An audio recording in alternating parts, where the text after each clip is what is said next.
guys, welcome to my channel A. Medical Knowledge. Here we are going to discuss about the drug distribution. Drug distribution किस तरह हो रही है और ये प्रोसेस क्या है.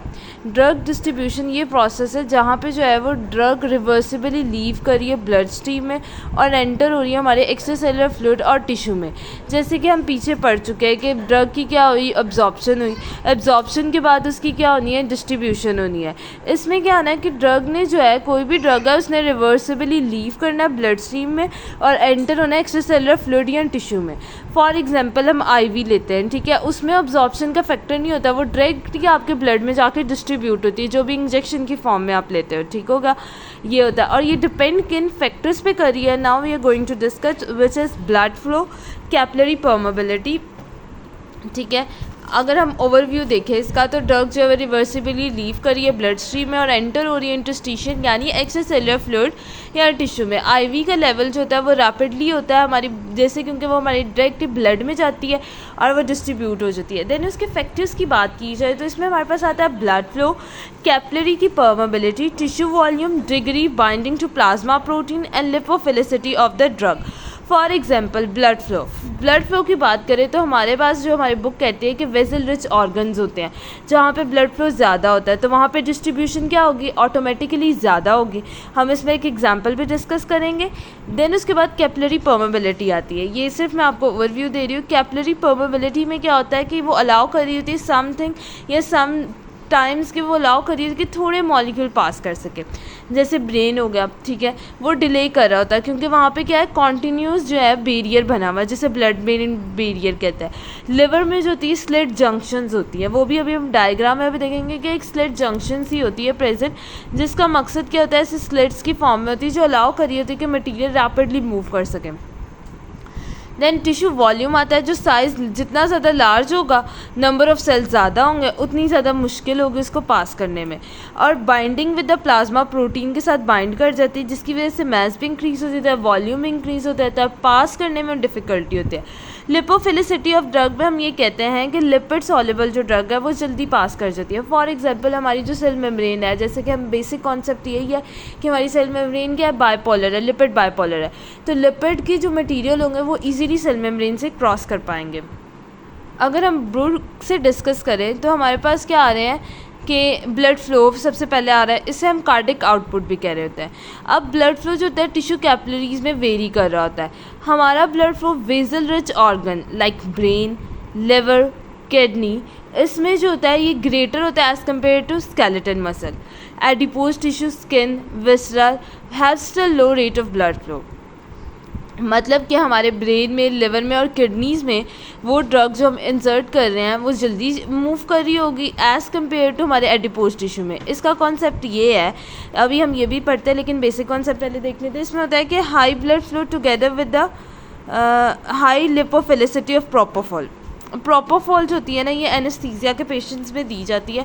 प्रोपोफॉल का बॉलस जैसे ब्लड में इंजेक्ट करते हैं ना, तो वो हमारे ब्रेन पे अटैक करता है जाके. और ब्रेन हमने कहा वो वेसल रिच ऑर्गन है, वहाँ कैपिलरीज का नेटवर्क ज़्यादा है, जिसकी वजह से क्या होता है कि पेशेंट जो होता है एनेस्थीसिया इफेक्ट फ़ौरन आने लग जाता है, वो फेंट होने लग जाता है. तो हमने इस चीज़ का फ़ायदा उठाया. और ये इंपॉर्टेंट बात है कि लिपोफिलिसिटी लिया हमने, लिपिड लविंग वाली लिया, लिपिड वाली लिया, क्योंकि हमें पता है कि हमारी जो मेम्ब्रेन है वो हमारे पास लिपिड बायलेयर है. तो प्रोपोफॉल हमने लिपोफिलिसिटी वाली ली और उसको जब इंजेक्ट किया तो वो हमारे वेसल रिच ऑर्गन था ब्रेन, वहाँ पे जाके डिफ्यूज़ हो गया और एनेस्थीसिया का इफेक्ट जल्दी आ गया और पेशेंट फेंट हो गया. अब अक्सर औक़ात होता है कि रिवर्सिबली उसको वापस आना होता है. अब ब्रेन में लेवल हाई है, हमारे ब्लड में, हमारे विसराज में, हमारे एडिपोज टिश्यू में, हमारी स्किन में इसका लेवल जो है प्रोपोफॉल का कम है, ब्रेन में ज़्यादा है. तो अब वो हायर से क्या मूव करेगी, लोअर की तरफ. जब वो लोअर की तरफ मूव करेगी तो पेशेंट उस प्रोसेस के दरमियान जब वो मूव कर रही होगी तो पेशेंट की कॉन्शियसनेस लेवल रीगेन हो जाती है. मतलब वो जो फेंट हुआ था वो दोबारा होश में आने लग जाता है. अक्सर औक़ात एनेस्थीसिया इतना ज़्यादा दे देते हैं कि वो वापस नहीं आता, रिवर्सिबल नहीं होता है, तो जिसकी वजह से क्या ऑफकोर्स डेथ ही कॉज होगी, तो वो मर जाएगा क्योंकि वो वापस ही नहीं आया. तो ये वापस आना प्रोपोफॉल का ज़रूरी होता है. High blood flow together with the high lipophilicity of propofol permit rapid distribution into CNS. and produce anesthesia. Anesthesia होगा produce a subsequently slower distribution to skeleton muscle, adipose tissue, lower the plasma concentration. So the drug diffuse out of CNS down the concentration gradient and consciousness is regained. कि वो बंदा दोबारा होश में आ गया. Blood flow में बस दो बातें याद रखनी कि वेजल रिच ऑर्गन कौन से और प्रोपोफॉल की एग्जांपल इसमें आ जाती है. देन उसके बाद कैपिलरी की परमेबिलिटी आता है. कैपिलरी की परमेबिलिटी जो होता है वो उसके दो चीज़ों पे डिपेंड कर रही होती है, एक स्ट्रक्चर पे, एक उसकी केमिकल नेचर पे. कैपिलरीज का स्ट्रक्चर वेरी कर रहा होता है. अगर हम लिवर स्प्लीन की बात की जाए तो significant proportion basement membrane expose होती है due to large discontinuous capillaries. अब यहाँ पे हमारे पास आता है स्ट्रक्चर ऑफ लिवर कैपिलरीज. देखिए ये एक डायग्राम से समझ आ जाएगी. यहाँ पे ना स्लिट जंक्शन प्रेजेंट है जिसकी वजह से ड्रग जो होती है ब्लड में और इंटरस्टिशियम इन लिवर में मूव करना आसान होता है. तो यहाँ पे डिफ्यूजन इसकी आसान हुई. अब ब्रेन में देखें, ब्रेन में जो है बेसमेंट मेम्ब्रेन है और ब्रेन की एंडोथीलियम कॉन्टिन्यूस है जिसकी वजह से वहाँ पे उसका मूव करना डिफ़िकल्ट होता है. ठीक है, ब्लड ब्रेन बैरियर भी जिसे हम कह रहे होते हैं. तो जंक्शन पे भी ये डिपेंड कर रही होती है. ठीक है, या आ गया. देन उसके बाद इसके पास इधर एग्जांपल लिखी हुई है कि specific transporter carry levodopa in the brain. The soluble drug readily penetrate to the CNS because they dissolve into the endothelium cell membrane. By contrasting, ionized or polar drugs generally fall to enter CNS because they cannot pass through the endothelium cell that have no slit junction. These closely juxtacompose cell form tight junction that constitute the blood-brain barrier.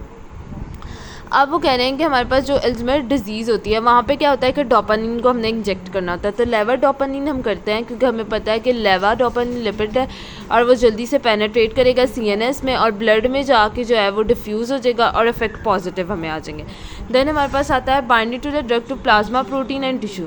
Plasma protein के साथ हमने bind करना होता है. Plasma protein के साथ वो जब बाइंड कर देते हैं तो अपना मास और वॉल्यूम इंक्रीज़ कर देते हैं जिसकी वजह से उनको गुजरने में मुश्किल होती है और जहाँ पे ज़रूरत पेश आती है. देखिए ये इसने प्लाज्मा प्रोटीन के साथ हमारी ड्रग बाइंड करेगी, इसका मास भी इंक्रीज़ होगा, वॉल्यूम भी इंक्रीज़ होगा. लेकिन जहाँ पे उन्हें ज़रूरत पेश आती है तो वो जो होते हैं वो इसको लीव करते हैं प्लाज्मा प्रोटीन को और वहाँ पे डिफ्यूज़ हो जाते हैं. टिश्यू प्रोटीन भी के साथ इस तरह बाइंड कर लेते हैं, अपने मास और वॉल्यूम को इंक्रीज़ कर लेते हैं और जिसकी वजह से क्या होता है कि वो मूव करते हैं. जब ज़रूरत पेश आती है कि ड्रग की यहाँ पे ज़रूरत है तो वो अनबाइंडिंग कर लेते हैं. ठीक है, इसकी वजह से क्या होता है प्रोलॉन्ग इसका एक्शन होता है और अगर ये टिश्यू फ़ौरन ही निकल जाए एक ऐसे पार्ट में तो इसकी वजह से क्या होता है कि लोकल ड्रग टॉक्सिसिटी हो रही होती है और ब्लड टॉक्सिसिटी भी हो रही होती है. टिश्यू टॉक्सिसिटी ये होती है कि टिश्यूज़ के लेवल पे हो और ब्लड के लेवल पे तो इसे ब्लड कहते हैं. लिपोफिलिसिटी यही है कि केमिकल नेचर ड्रग की जो होती है बहुत ज़्यादा इन्फ्लुएंस कर रही होती है कि वो एबिलिटी होती है कि सेल मेम्ब्रेन से पार्ट्स कर सके. लिपोफिलिसिटी ड्रग ये होता है कि लिपिड होगी तो वो हमारे पास हम पहले पढ़ के आए हुए हैं कि सेल मेम्ब्रेन हमारी लिपिड बाइलेयर है तो वो इजीली डिफ्यूज़ कर सकेगी. ठीक हो गया. देन वॉल्यूम ऑफ डिस्ट्रीब्यूशन आता है. वॉल्यूम ऑफ डिस्ट्रीब्यूशन में आता है कि amount of drug in the body कितनी है. इसमें यह है कि ये फ्लूइड वॉल्यूम जो रिक्वायर है contain entire drug in the body at the same concentration measure in the plasma. For example अगर ब्लड वॉल्यूम ही कम है, हमारे पास खून पहले ही कम है तो ड्रग की डिस्ट्रीब्यूशन भी कम होगी. ठीक है, और वैसे भी हमें पता है कि लिम्स तक हमारा जो है डिस्ट्रीब्यूशन वो कम होती है. ठीक है, ब्लड की, और वैसे ही एक इंसान में खून कम है तो वो डिस्ट्रीब्यूशन उसका प्रोसेस लेट होगा.